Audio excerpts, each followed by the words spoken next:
Bismillahirrahmanirrahim. Assalamualaikum warahmatullahi wabarakatuh. Masih bersama karduk.com. Pada video kali ini kami akan menyampaikan berita terbaru terkait dengan pengangkatan tenaga honorer menjadi ASN P3K tahun 2024, yaitu nilai tinggi tidak menjamin tenaga honorer lulus P3K 2024. Akan tetapi nilai yang rendah justru akan diangkat atau lulus P3K tahun 2024. Begini penjelasan skema pengangkatan dari Menpan RB. Tapi sebelum kami lanjutkan, bagi rekan-rekan yang baru menemukan channel ini, tekan like dan subscribe-nya, dan juga tekan lonceng notifikasinya supaya nanti bisa mengetahui informasi terbaru terkait dengan seleksi P3K tahun 2024. Sekarang, mari kita simak dan cermati penjelasan yang ada di video ini supaya nanti tidak gagal paham.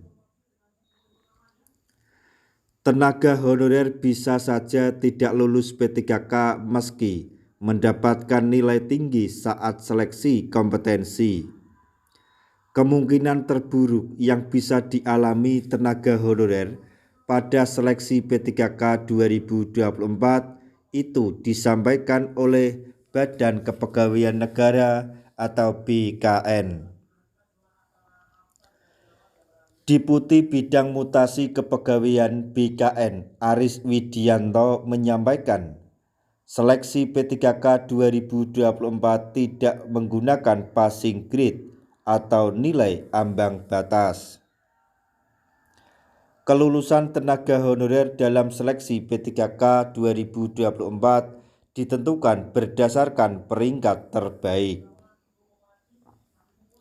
Penentuan kelulusan tenaga honorer berdasarkan peringkat terbaik pada seleksi P3K 2024 juga pernah disampaikan oleh Menpan RB Kabinet Indonesia Maju Abdullah Azwar Anas.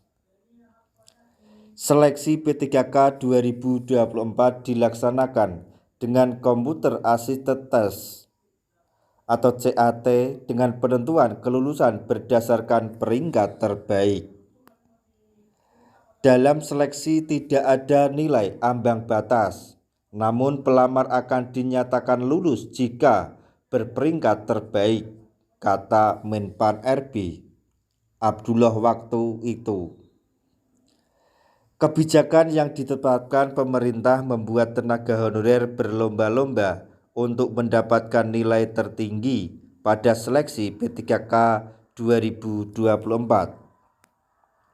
Sebab banyak tenaga honorer yang mengharap apabila nilai tertinggi sudah pasti lulus seleksi P3K 2024.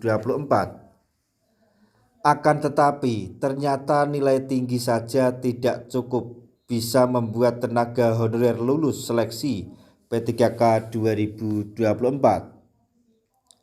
Hal itu bisa dilihat dari mekanisme pengadaan P3K 2024 untuk jabatan guru, tenaga kesehatan, dan tenaga teknis yang tertuang dalam keputusan Menpan RB nomor 346, nomor 347, dan 348 serta nomor 349.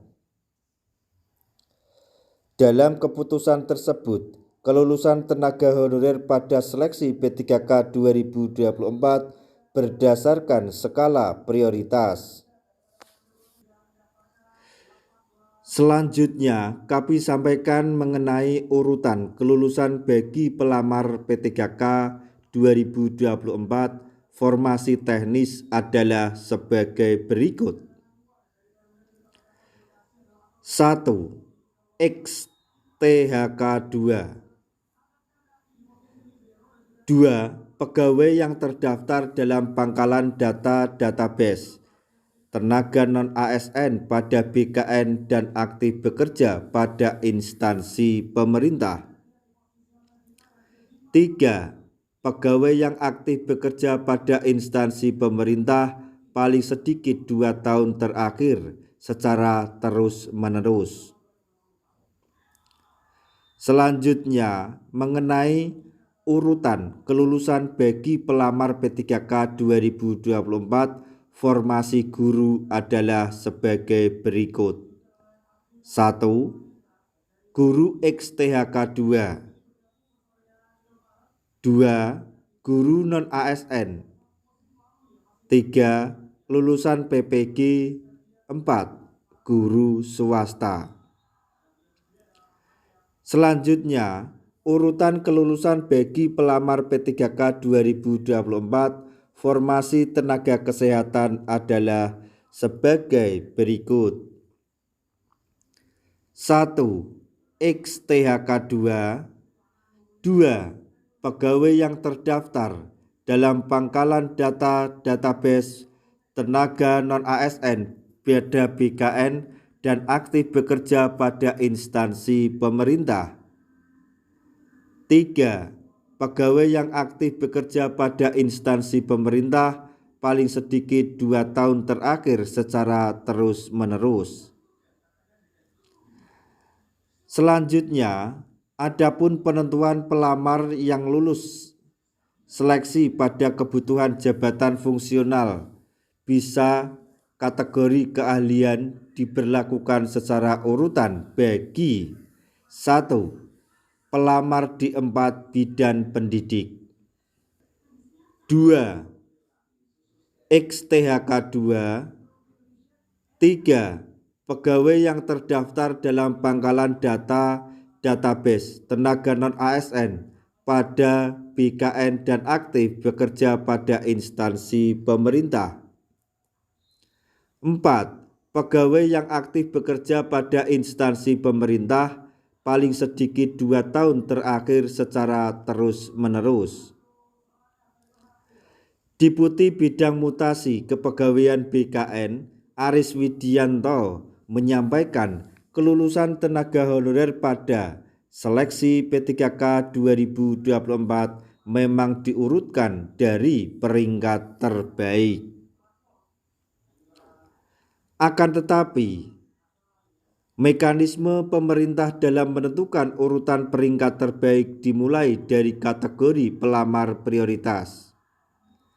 Implementasinya begini, kalau di instansi A ada 10 XTHK 2 untuk 1 jabatan, kemudian formasinya tersedia 25 untuk jabatan tersebut, maka pasti yang bersangkutan XTHK 2 tadi semuanya pasti keangkat sepanjang yang bersangkutan mendaftar dan mengikuti tes seleksi karena kelulusannya ranking. Lebih lanjut, Aris menjelaskan lagi terkait pengisian 15 formasi yang tersisa. Sisa 15 ada tenaga honorer yang masuk database BKN sejumlah 50 dari instansi itu untuk jabatan itu, maka tenaga honorer dengan yang ada di database yang lulus ada 15 orang, ucap Aris. Selanjutnya sisanya masih 35 tenaga honorer terdata di database BKN yang tidak lulus. Kemudian masih ada lagi tenaga honorer yang tidak terdata di database BKN yang bekerja di situ dan punya pengalaman 2 tahun sejumlah misalnya 20 yang juga mendaftar, tapi pasti dia tidak lulus. Berbeda dengan ketika ada 10 XTHK 2, 15 tenaga honorer terdata di BKN dan 5 orang honorer tidak terdata di BKN yang memenuhi syarat, kemudian formasi yang tersedia 50, hampir pasti semuanya ikut tes pasti diterima sepanjang pendaftaran dan ikut tes karena formasinya masih tersedia, ujar Aris. Seleksi P3K 2024 tahap 1 saat ini sudah sampai pada tahap verifikasi berkas pelamar. Apabila pelamar dinyatakan lulus seleksi administrasi P3K 2024, maka berhak lanjut ke tahap seleksi kompetensi. Demikian tadi informasi yang dapat kami sampaikan. Semoga informasi ini dapat bermanfaat bagi rekan-rekan tenaga honorer semuanya. Di akhir video, kami mengucapkan banyak terima kasih. Wassalamualaikum warahmatullahi wabarakatuh.